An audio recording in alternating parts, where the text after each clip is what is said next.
तो independent event के आगे के क्वेश्चंस देखेंगे कि पहली बात तो मैं रिपीट कर देता हूं कि दो इवेंट्स को इंडिपेंडेंट तब कब कहा जाता है जब उनके इंटरसेक्शन की प्रोबेबिलिटी उनके सेपरेट प्रोबेबिलिटीज का प्रोडक्ट के बराबर हो। P of E intersection F is same as P of E into P of F. अब एक क्वेश्चन देखेंगे कि अगर ई और F, if E and F are independent events,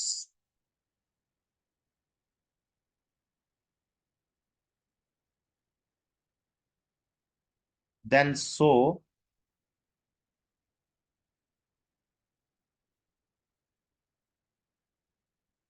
are the events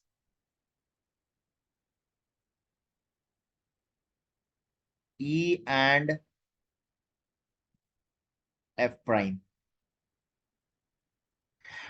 सो इसको सॉल्व करने का तरीका जो होगा वो हम देखते हैं कैसे सॉल्व किया जाएगा। तो हमारा दिया गया ये क्या कह रहा है कि ई और एफ जो है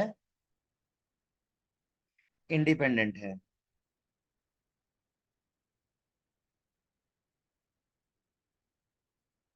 इसका मतलब कि probability of E intersection F is probability of E into probability of F.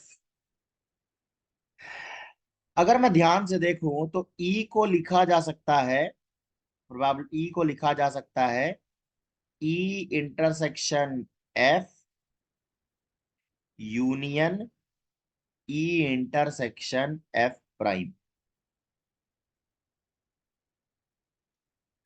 तो क्योंकि इसको डायग्राम में अगर बनाना होगा तो डायग्राम से बना के देख लेंगे। इस तरह से जो है इसका डायग्राम बनेगा।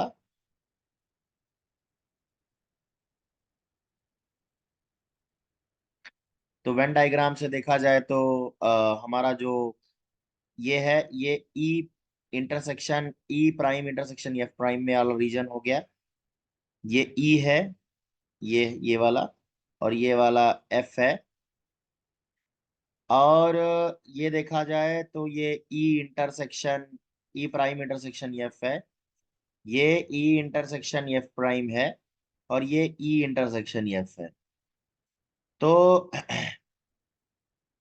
टोटल ई को देखा जाए तो ई जो है ई इंटरसेक्शन एफ से बना है और ई इंटरसेक्शन एफ प्राइम से बना है, उनके यूनियन से। तो अगर मैं प्रोबेबिलिटी ऑफ ई लिखूं तो probability of E intersection F plus probability of E intersection F prime. अब probability of E intersection F prime की जो वैल्यू होगी वो होगी probability of E intersection F को माइनस करेंगे प्रोबेबिलिटी ऑफ ई में से। Probability of E intersection F को जो है माइनस करेंगे प्रोबेबिलिटी ऑफ ई में से। तो जो वैल्यू आएगा वो आएगा P of E minus P of E intersection F. But E intersection F का फॉर्मूला है P of E into P of F. तो ये लिखेंगे minus P of E into P of F. तो पी ऑफ एफ को हम लोग अगर ई को अगर सेपरेट कर लें तो one minus P of F हो जाएगा। तो पी ऑफ ई और ये पी ऑफ एफ प्राइम। तो इस तरीके से जो है इस क्वेश्चन को हम लोग सॉल्व कर सकते हैं। तो मेन क्रक्स इसमें जिस क्वेश्चन में जो था वो ये था कि ई को हम लोग कैसे लिखा जा सकता है। अच्छा, इस रिजल्ट को यूज करते हुए अगर ई और एफ प्राइम अगर इंडिपेंडेंट हो सकते हैं तो हम ये भी कह सकते हैं कि ई प्राइम एफ भी इंडिपेंडेंट है। ई प्राइम एफ भी इंडिपेंडेंट इवेंट होगा।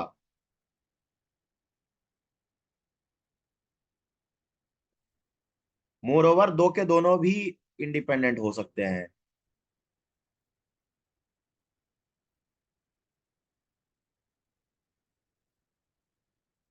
मैं आपसे बोलूंगा कि ये प्रूफ करो कि कैसे ये दोनों इंडिपेंडेंट है। एज अ होमवर्क लेकर के प्रूफ करने की कोशिश कर सकते हैं।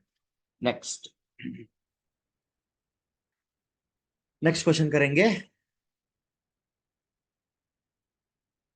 कह रहा है if A and B are two events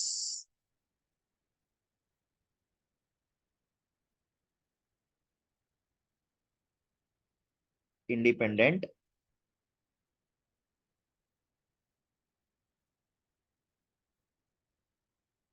then the probability of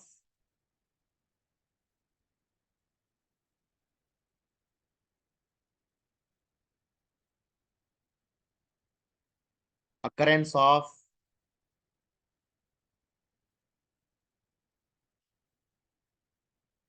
at least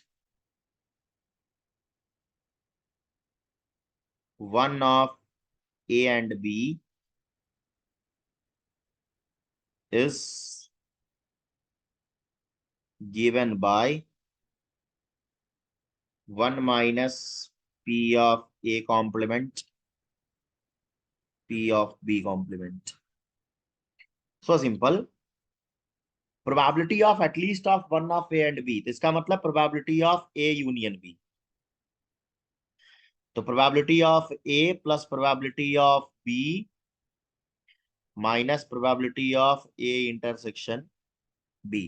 but A और B इंडिपेंडेंट है तो वो हो जाएगा probability of B minus probability of A into probability of B. हम एक काम करेंगे, इसमें से probability of A B common कर लेंगे।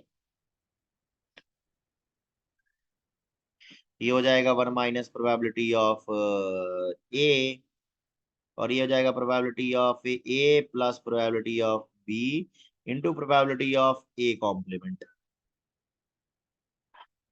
तो इसमें से काम करते हैं, वन प्रोबेबिलिटी ऑफ ए को मैं लिख सकता हूं 1 minus probability of A complement और plus probability of B into probability of A complement. अब इसमें से मैं 1 माइनस जो है प्रोबेबिलिटी ऑफ अगर इसमें से मैं प्रोबेबिलिटी ऑफ ए कॉम्प्लीमेंट को कॉमन कर लूं तो यहां बन जाएगा 1 माइनस प्रोबेबिलिटी ऑफ बी, और ये और कुछ नहीं 1 minus probability of A complement into probability of B complement है। तो इस तरह से हम लोग इस रिजल्ट को प्रूफ कर सकते हैं। ठीक है, आगे क्वेश्चन करेंगे कि in a hostel 60% of the student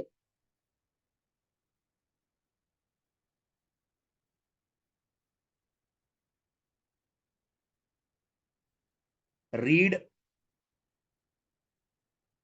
Hindi newspaper,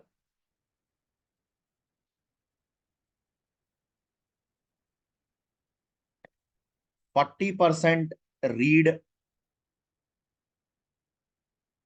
English newspaper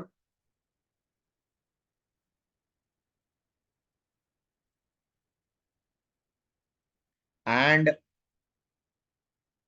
20% read Hindi and English newspaper.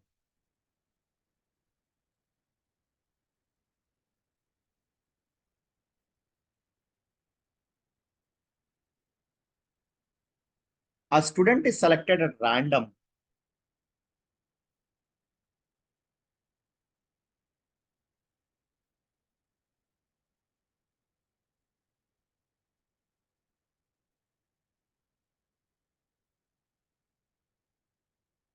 Find the probability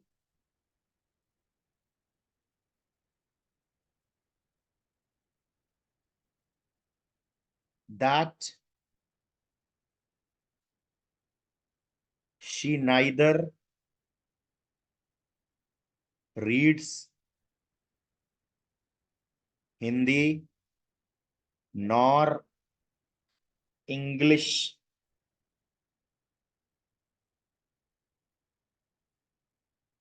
newspaper. If she reads Hindi newspaper, find the probability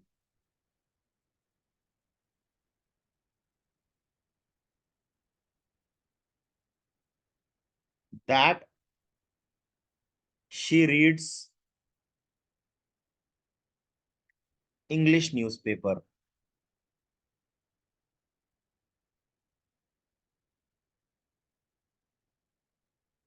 C question कह रहा है if she reads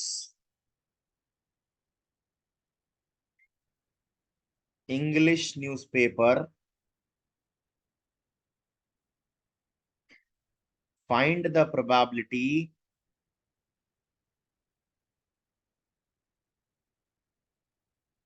that she reads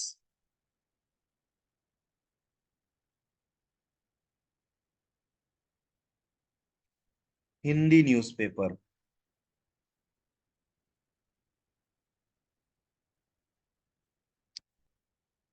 तो हम लोग इसको एक बार question को फिर से पढ़ेंगे और एक बार समझेंगे क्या कह रहा है कि किसी हॉस्टल में 60% टोटल स्टूडेंट के 60% जो है हिंदी न्यूज़पेपर पढ़ते हैं, 40% जो है इंग्लिश न्यूज़पेपर पढ़ते हैं। देखो तो यहाँ पे भी इंडिया में है हिंदी का ही मान ज्यादा है। And 20% read English and Hindi newspaper. तो ऐसा स्टूडेंट सेलेक्ट किया गया, एक स्टूडेंट को ही सेलेक्ट किया गया। प्रोबेबिलिटी ये है कि वो दोनों ही नहीं पढ़ती है, ना हिंदी पढ़ता है ना इंग्लिश पढ़ता है। जी के जीरो होगा। If she reads Hindi newspaper find the probability that she reads English newspaper. अगर वो हिंदी पढ़ती है तो वो इंग्लिश भी पढ़ेगी, और अगर वो इंग्लिश पढ़ती है तो वो हिंदी भी पढ़ेगी। ऐसा हमें प्रोबेबिलिटी निकालना है। तो अगर मैं एच इवेंट ले लूं हिंदी के लिए, हिंदी न्यूज़पेपर के लिए, ई इवेंट ले लूं इंग्लिश न्यूज़पेपर के लिए,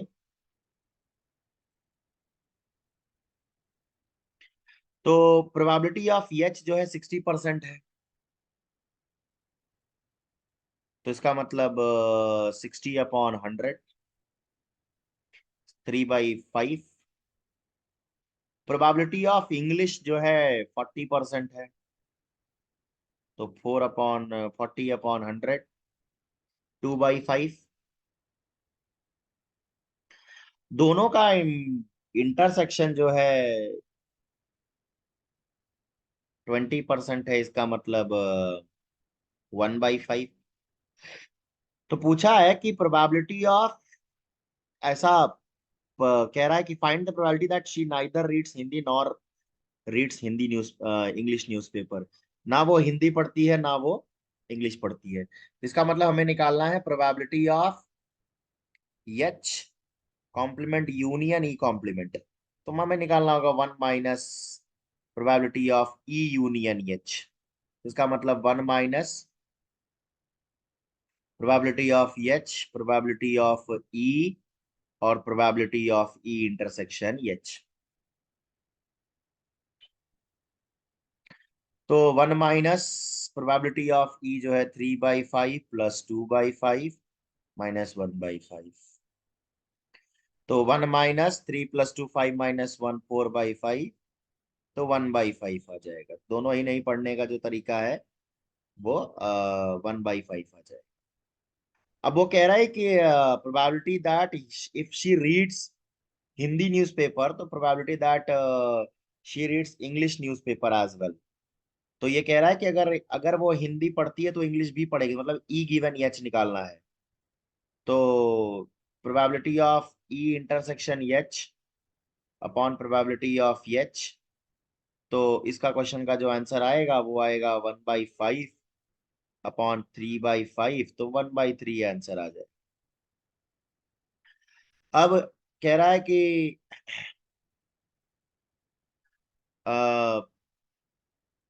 if she reads English then H given E निकालना होगा।